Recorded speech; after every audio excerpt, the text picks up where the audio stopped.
I like news stories that come out of nowhere, and this one was actually delivered to us directly from the developer. It's a new outfit called Redo Apps, and they've basically created the Redo engine, which is essentially a suite of PlayStation 1, PlayStation 2, and PlayStation 3 emulators.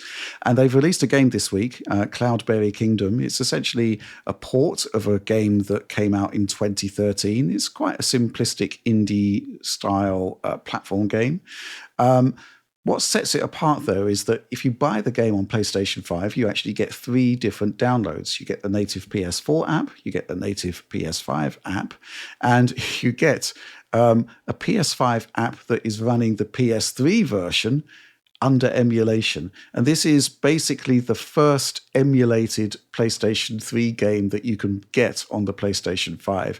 And it was great to speak to the developers to get an idea of actually what they're doing here, because obviously our entire sort of knowledge of PlayStation 3 emulation at this point is RPC S3, right?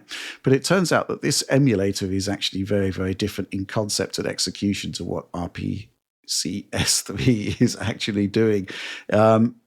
You can sort of imagine that RPCS3 is essentially trying to emulate all of the distinct components of the PlayStation 3 and then get games running, etc., etc.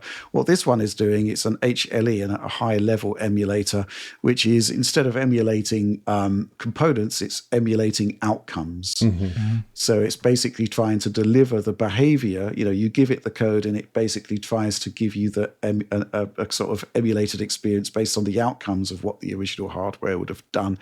If you go back all the way into the 90s with like Alt for HLE. You remember that, Alex? Oh, yeah. I covered it in a video. I can't remember what it was. It was maybe about Mario Kart, Spaghetti Kart on PC. But yeah, the concept of, because you don't have the power to do that yet. That's why it kind of came about in the 90s. And here I imagine it's they even directly reference it in the piece. You know, there isn't the power there. And not necessarily like, it would be a massive endeavor for a team of their size to build a generalizable emulator for the purpose of commercial products, right? You have to limit your scope. And here the idea is to just get the outcomes looking right for the titles that they want to cover. There's no reason for them to be covering those SPU heavy titles necessarily, although we don't know what they're cooking up, obviously. So, but yeah, here I'm excited to see it. But it interestingly does kind of conform to what we've always said in the past when we've had this question brought to us by supporter Q&A, where people are like, so when will we see Metal Gear Solid 4 on the PS5? Yes. Or when will we see Killzone, the Killzone collection? All things that I really think should happen regardless. But we always kind of said, like, you know, from what we know with RPCS3 on PC, all the games that don't really heavily use SPUs can actually run fine on like Zen 2 processors. That's why you can get games like Demon Souls running fine on a Steam Deck, right? Versus, you know, if you try load up Killzone 2, if you try to load up Uncharted, or even MotorStorm, you'll have issues, the game running well and running at proper speed and not being filled with tons of graphical glitches, among other things. So this is kind of what they did, where they describe in the piece basically that, the game is actually using SPUs lightly, you know, for some things, not as heavily as nearly as like the AAA games would be doing. For example, AAA games would sometimes do all triangle setup from the GPU on the SPUs, you know, something that GPUs had taken over since hardware TNL. And no, they're not doing that. They're actually not doing any of the SPU stuff at all here, rather using native hardware functions from the PS5 to get the same results and pump them back into the gameplay. So it makes sense that they couldn't do it, but I'm curious to see what other titles they could bring over based on this. Like, based upon this, it does seem like something like Demon Souls would be possible, or even some other early PS3 efforts. Yeah, there's a lot we don't know here, you know, specifically. I mean, obviously a 2D platform game isn't going to be like using a huge amount of GPU functions related to 3D rendering and stuff. So, you know, it's very much a case of we have to wait and see what happens with this emulator.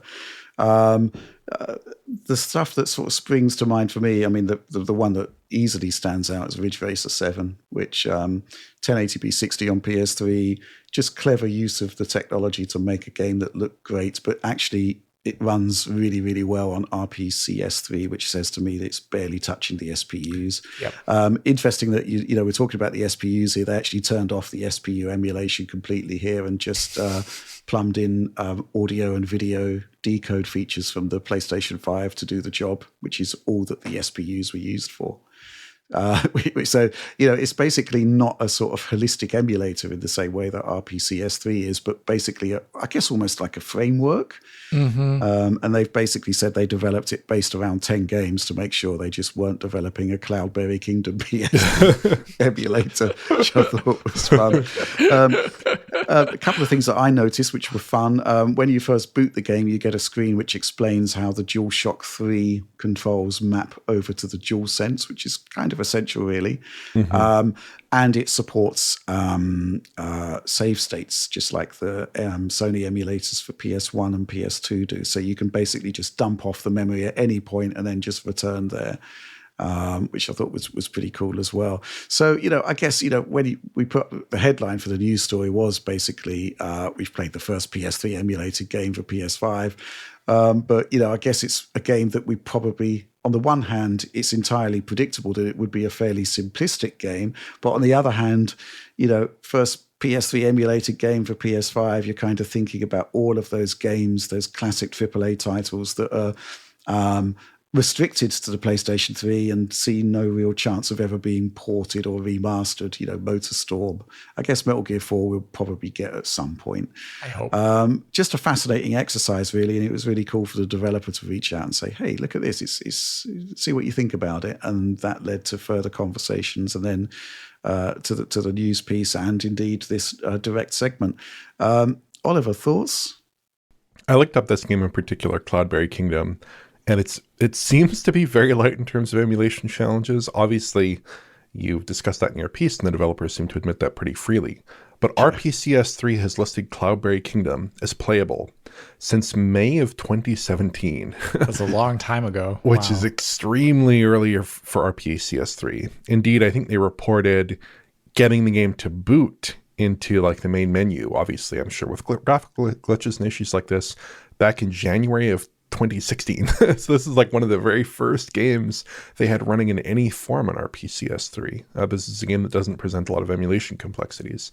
When you look at the cell with its precise SPU behaviors and timing and different math operations that maybe don't match x86, and obviously the use of SPUs for graphics rendering and the stuff that developers like Naughty Dog were pulling off on the platform, this is like posing absolutely none of those problems and really doesn't answer any questions about the difficulties of emulating those games or the capability to emulate those games potentially in the future on the system.